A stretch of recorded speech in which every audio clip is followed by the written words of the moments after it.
Assalamualaikum warahmatullahi wabarakatuh. Dalam video ini, saya akan menerangkan taksiran zakat pendapatan. Tahukah anda, zakat pendapatan adalah segala jenis hasil pendapatan sebagai balasan perkhidmatan seperti gaji, hibah, upah, bonus, pampasan, dividen dan pencen. Bagaimana nak taksir zakat pendapatan? Taksiran zakat pendapatan mempunyai dua kaedah. Kaedah pertama adalah tanpa sebarang penolakan pendapatan. Sebagai contoh, gaji sebulan sebanyak RM4,920 didarabkan dengan 12 bulan akan dapat sebanyak RM59,040. Jika mempunyai allowance bulanan, ia perlu dikirakan sekali. Contoh RM250 sebulan darabkan dengan 12 bulan dan akan mendapatkan RM3,000.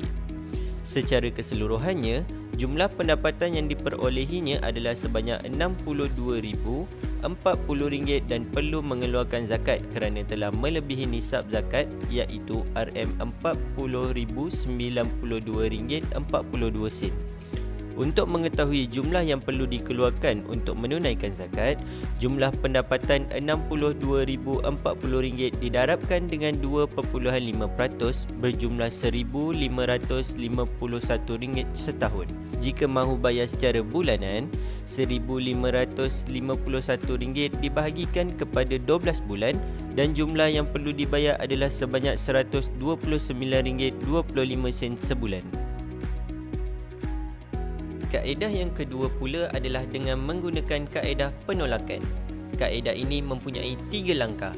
Langkah yang pertama, A. Pendapatan. Sebagai contoh, gaji sebulan sebanyak RM4,920 didarabkan dengan 12 bulan akan dapat sebanyak RM59,040. Jika mempunyai allowance bulanan, ia perlu dikirakan sekali RM250 sebulan didarabkan dengan 12 bulan dan akan mendapatkan RM3,000. Secara keseluruhannya, jumlah pendapatan yang diperolehi sebanyak RM62,040. Langkah kedua, B, adalah perlu membuat penolakan terhadap perbelanjaan seperti berikut. Sebagai contoh, diri sendiri RM8,000 setahun. Isteri yang tidak bekerja RM5,000 setahun. Anak-anak jika 2 orang RM2,000. Sumbangan kepada ibu bapa RM1,200 setahun. KWSP 11%, RM5,610 dan simpanan tabung haji dan takaful sekiranya ada. Secara keseluruhannya, jumlah perbelanjaannya sebanyak RM21,810. Langkah yang ketiga, C, jumlah yang layak dizakatkan.